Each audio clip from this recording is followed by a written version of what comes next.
Swayam Prabha. Digital India. Educated India.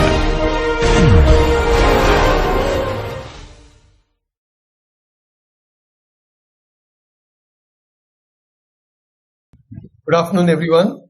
My name is Kannan Moudgalya. Welcome to this lab. We will get started with the quiz. Priyam, would you want to announce the quiz? Yes, sir.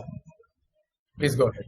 So first, let me just share the tutorials based on which we'll have the quiz for this week.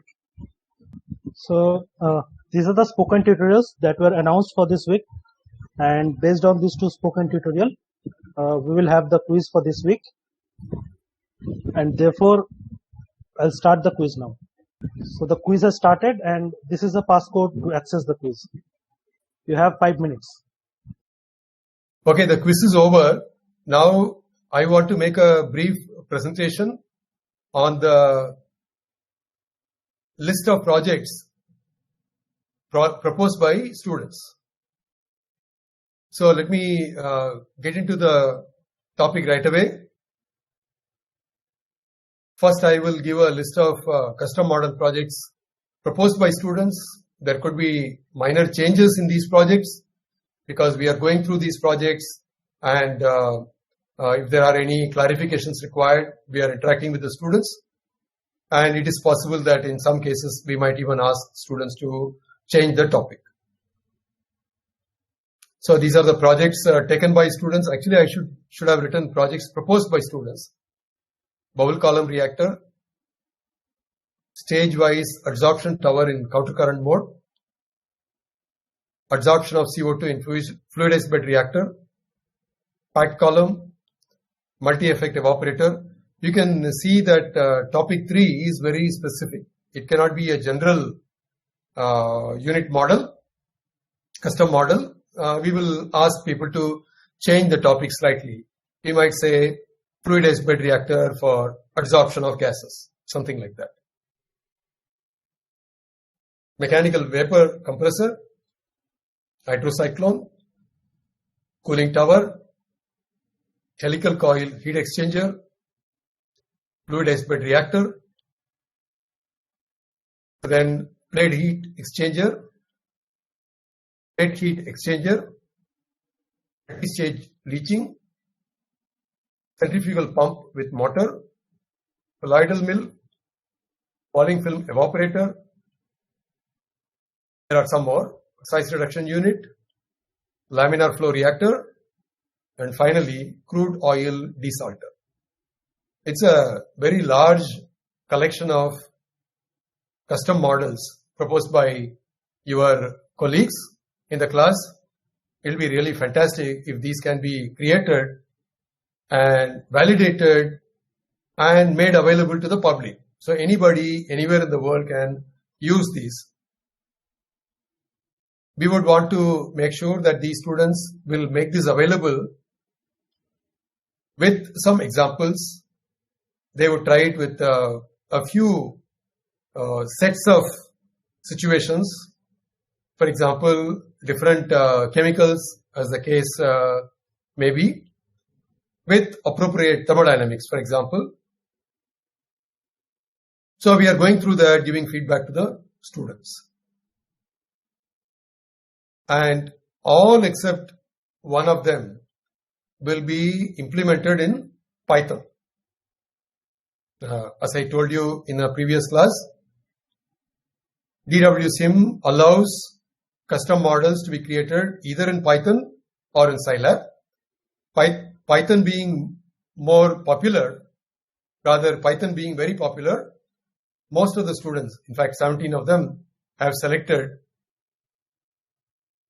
to work with, have chosen to work with Python, whereas the very first one, I believe, is to be implemented in Scilab. There are also dynamic simulation projects. So these are the 3 projects that have come.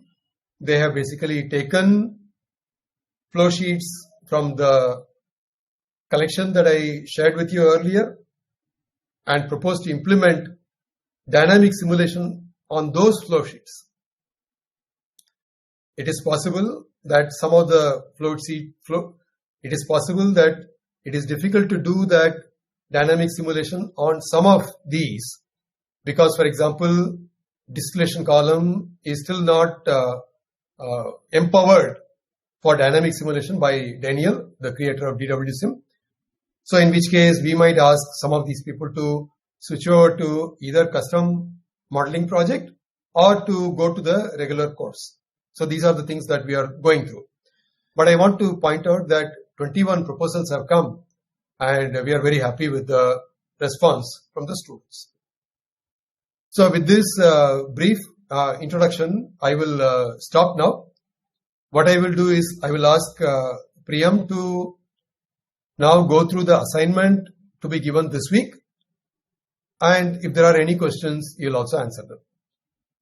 Over to you, Priyam. Thank you, sir.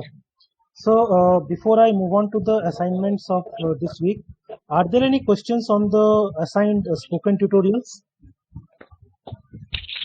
Yes, I have a question in the spoken tutorial for conversion reactor. There is an option of selecting flash algorithm, which I did not find while practicing in DWSim. Okay. So basically, when we made the spoken tutorial on conversion reactor in DWSim, back then selecting flash algorithm was a mandatory option. But now with the current version that we are using, which is DWSim version 6.1, flash algorithm actually comes as a by default. Like, whenever you are starting a new process simulation model, nested loop BLE is the default flash algorithm that will be selected, and you need not select anything by yourself. In case you want to change that flash algorithm, you will have to go to the settings option, and there you'll have to change or select a different flash algorithm if you wish to simulate your model using a different flash algorithm. Okay. So means by default it will take a nested loop BLE. Yes, that's right. So is this something that you need to show using DWSim or is it not required? Maybe I'll also show this using DWSim how to do that. Yeah, please go ahead. Yeah. So to answer your question, Nikhil, in DWSim, let me just share my screen first. Okay. So in DWSim, whenever you are creating a process model for the first time, okay, whenever you go for create new process model, okay, let's say I add some components here. Okay. Yes, the window is coming up. Yeah. So I get an option to add the component. Let's say I add methanol. I add water. Okay. After adding the component, let me add a thermodynamic model, which is Raoult's law, and then I go for next.